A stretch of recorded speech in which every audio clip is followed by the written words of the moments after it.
Hi, how's it going everyone? My name is Hank and welcome back to the channel. So today we're going to be talking about a very important topic, which is housing as an investment in New Zealand.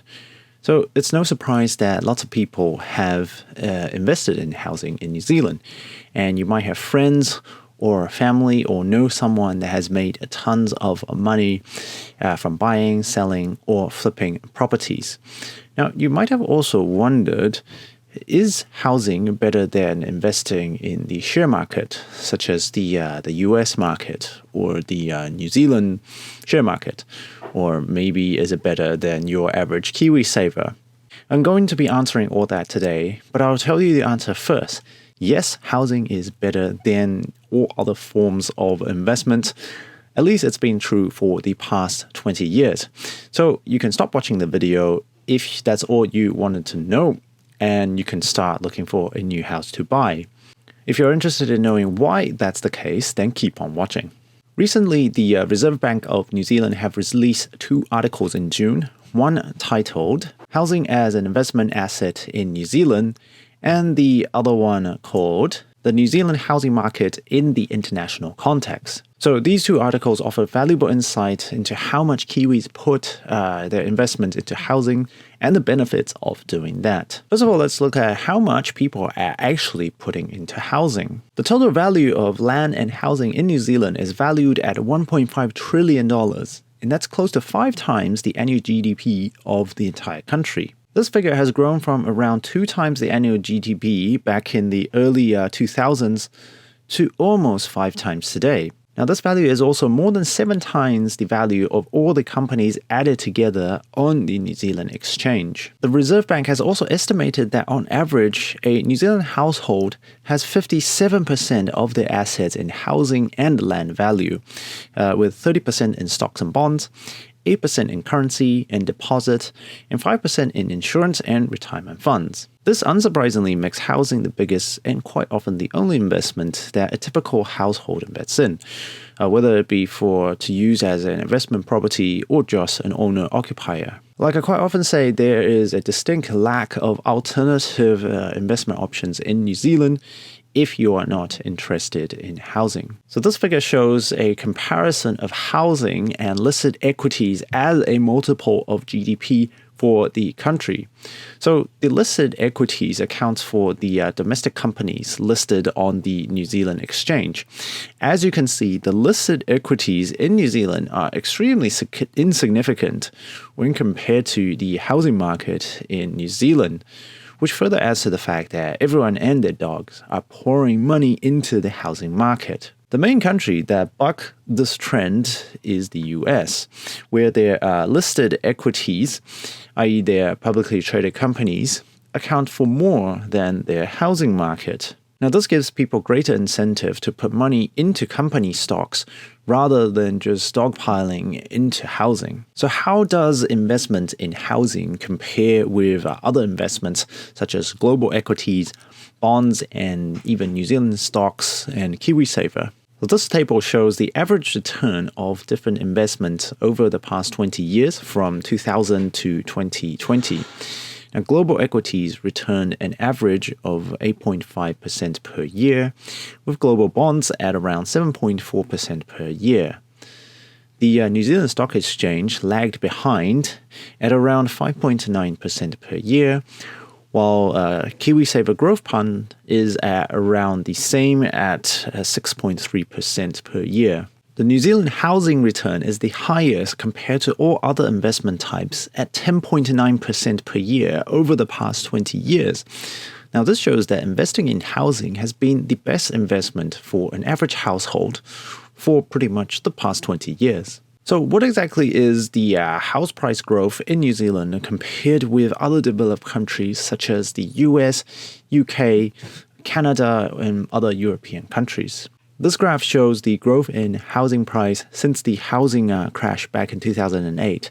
So the bottom of the housing crash in 2008 is scaled to 100 on this particular graph.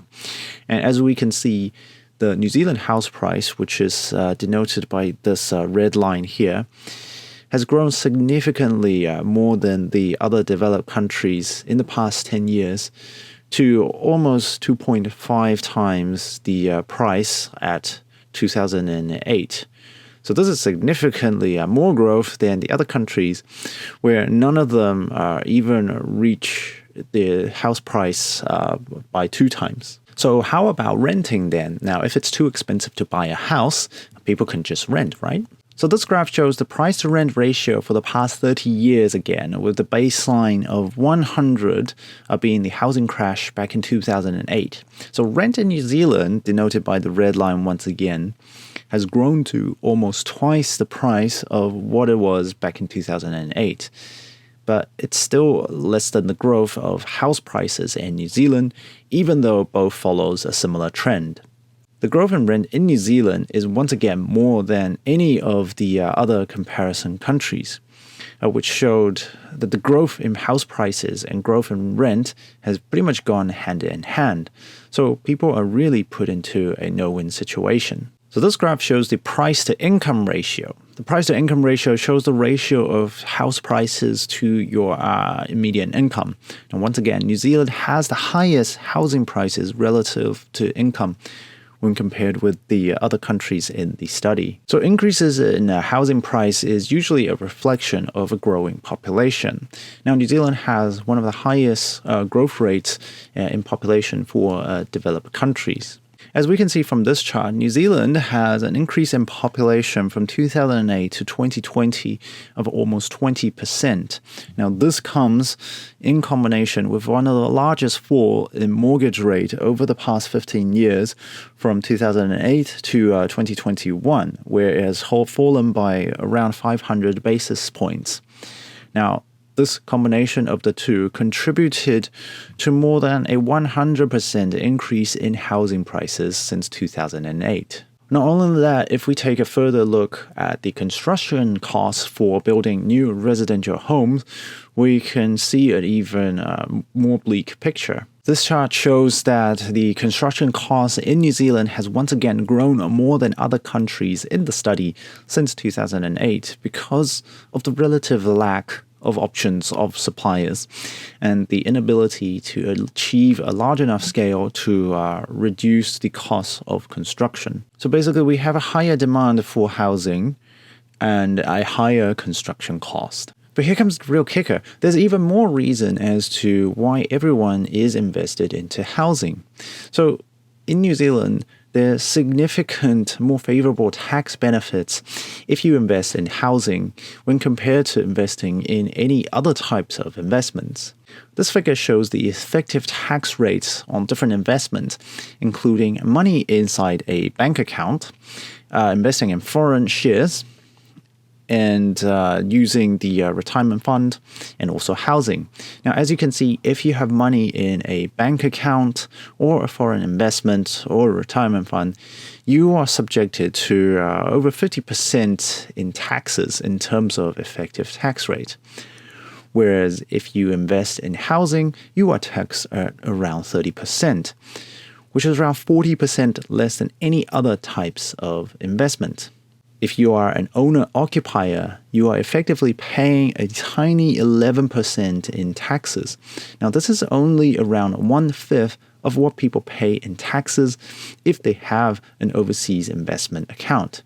So it's an absolute no-brainer to be investing in houses with such a significant discount in terms of taxes. Ultimately, New Zealand is a growing population that needs more housing. Now, we've got a limited pool of local companies to invest in, apart from investing into housing.